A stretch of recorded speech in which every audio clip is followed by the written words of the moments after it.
इंसान जो है सबसे बड़ा साइकोलॉजिस्ट है। आपको किसी साइकोलॉजिस्ट के पास जाने की ज़रूरत नहीं पड़ती कि अगर आपने किसी इंसान को परखना है तो तीन चीज़ें देखी जाती हैं। एक आप उसके साथ सफ़र कर लें, दूसरा उसके साथ खा लें और एक रात गुजार लें। दो चीज़ें होती हैं, वाई एंड हाउ। जब आप बूढ़े हो जाते हैं तो आपका बिहेवियर फिर चेंज होना शुरू हो जाता है, चिड़चिड़ापन आना शुरू हो जाता है।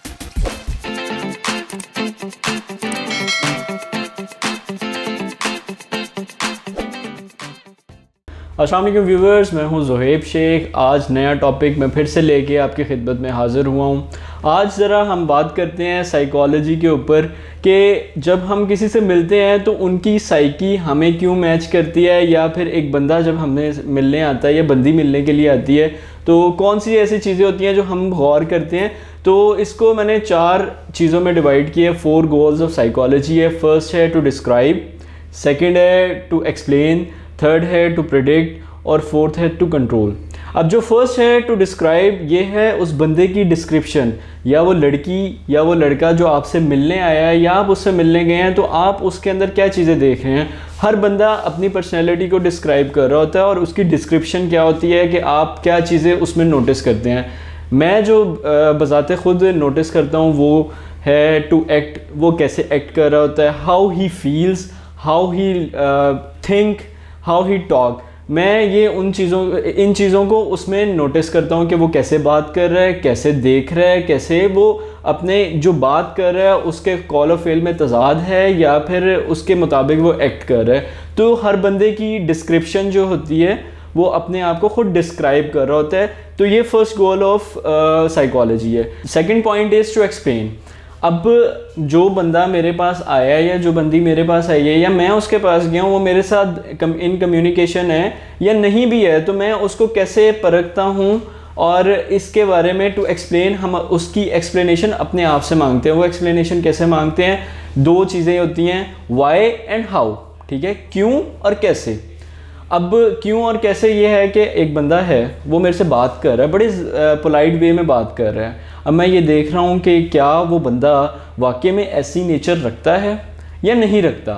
ये चीज़ें मैटर करती हैं कि उसके कॉल और फेल में तज़ाद है या नहीं है, क्योंकि आपको सामने पता चल जाता है कि जो बंदा आपसे बात कर रहा है वो उसके मुताबिक एक्ट भी कर रहा है कि नहीं कर रहा। इन चीज़ों का बहुत ही छोटा सा मेथड होता है इसको समझने के लिए।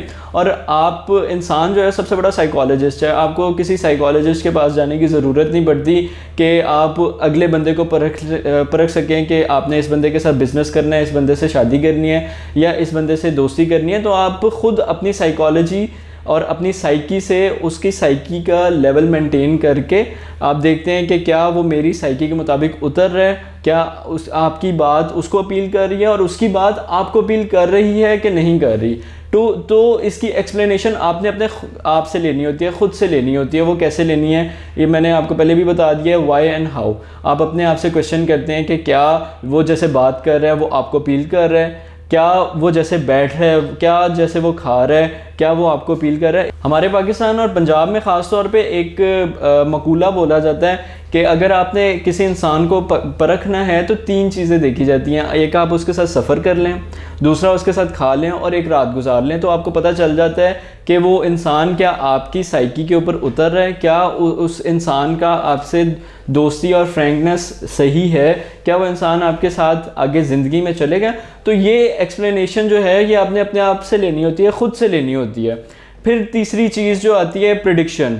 अब एक इंसान है 100% आपकी साइकी के मुताबिक नहीं उतर सकता, लेकिन आप उसकी प्रेडिक्शन करते हैं कि ये बंदी मेरे पास आई है, अभी तो ये मेरे साथ लेवल पे है। ठीक है, जैसे लोग अक्सर रिश्ता देखने जाते हैं और कोई 10-15 मिनट की लड़की से बात करते हैं या लड़की लड़के से बात करती है कि क्या क्या वो मतलब उनके क्या क्राइटेरियाज़ हैं, वो क्या कर सकती है उस लड़के के लिए, या वो लड़की जो है वो उस लड़के के लिए क्या करेगी या लड़का उसके लिए क्या करेगा। ये 15 मिनट में डिसाइड नहीं होता, लेकिन फिर भी हम लोगों के यहाँ पे ये रिवाज है कि वो 15 मिनट में डिसाइड करके तो बता देना होता है। अब वहाँ पे आप देख रहे हैं कि आपकी अक्सर चीज़ें मैच कर रही हैं, लेकिन वो मैचिंग 100% नहीं हो रही, वो हो रही है 95%, 80%, 60% तक मैचिंग हो रही है। तो मतलब आप ठीक है कंपनसेट कर लेते हैं, आप कॉम्प्रोमाइज़ करने को तैयार होते हैं।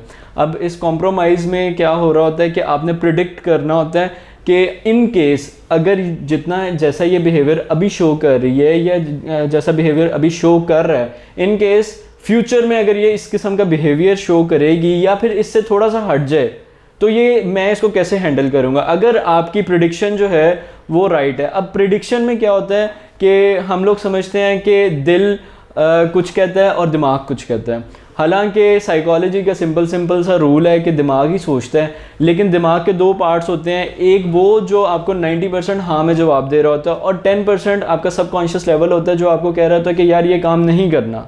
क्यों नहीं करना ये भी आपको पता होता है, लेकिन आपका 90% ये कर रहा होता है कि नहीं यार करना चाहिए। ठीक है, ये है आपका, और हम इसे कहते हैं कि ये हमारा दिल कह रहा है। मतलब 90% हमारा दिल कह रहा है और 10% हमारा दिमाग कह रहा है। ये साइकोलॉजी का रूल नहीं है। साइकोलॉजी का रूल मैंने आपको बता दिया।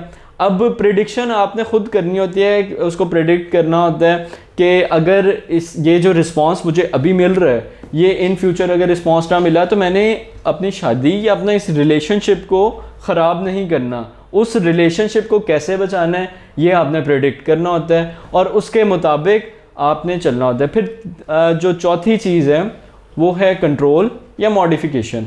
अब कंट्रोल आपने, ये दोनों अलग-अलग चीज़ें, ये भी मैं बताता हूँ कंट्रोल कैसे करना है। अगर वो प्रेडिक्शन आपकी राइट है तो फिर तो आप से ज़्यादा खुशकिस्मत इंसान कोई नहीं है। लेकिन इन केस अगर आपकी प्रेडिक्शन रॉन्ग हो जाती है, क्योंकि ये एक्सेप्शंस आर देयर, और अगर आपकी प्रेडिक्शन रॉन्ग हो जाती है तो उस प्रेडिक्शन के अगेंस्ट आप ख़ुदकुशी तो नहीं ना कर सकते।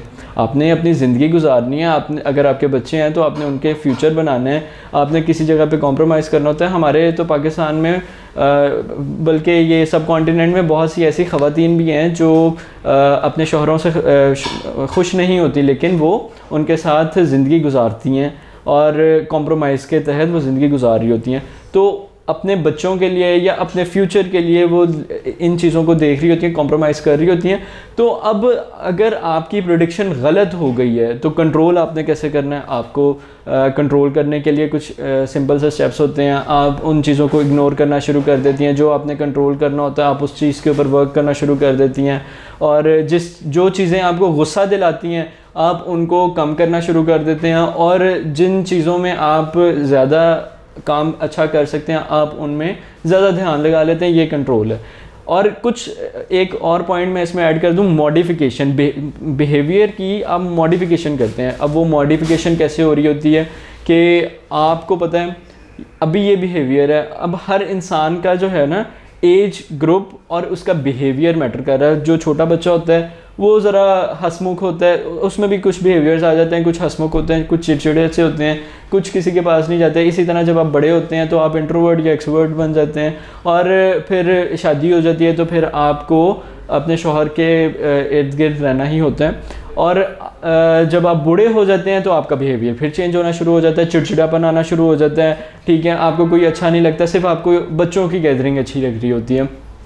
इसी तरह जब आप अपने बिहेवियर की मॉडिफिकेशन करते हैं ना, अगर तो आपने मॉडिफिकेशन बिल्कुल ठीक तरीके से कर ली तो फिर आपकी ज़िंदगी जो है बड़ी खुशहाल गुजर सकती है। लेकिन अगर आपकी मॉडिफिकेशन नहीं ठीक तो फिर आपको बहुत सारे काम करने की ज़रूरत है, सोचने की ज़रूरत है, वरना ज़िंदगी अजाब बन जाती है। और आखिर में मैं यही बात कहूँगा कि आपको हर एज के हिसाब से अपने आप को बदलना चाहिए, क्योंकि तब्दीली और तगय्युर हमेशा लेके आना चाहिए। इस सब के साथ अपने मेज़बान ज़ुहैब शेख को इजाज़त दें। मेरी वीडियो पसंद आई तो कमेंट सेक्शन में जाके ज़रूर बताएं। मेरे चैनल को सब्सक्राइब करें, लाइक करें, बेल आइकन पे प्रेस करें। Thank you so much. अल्लाह हाफ़िज़।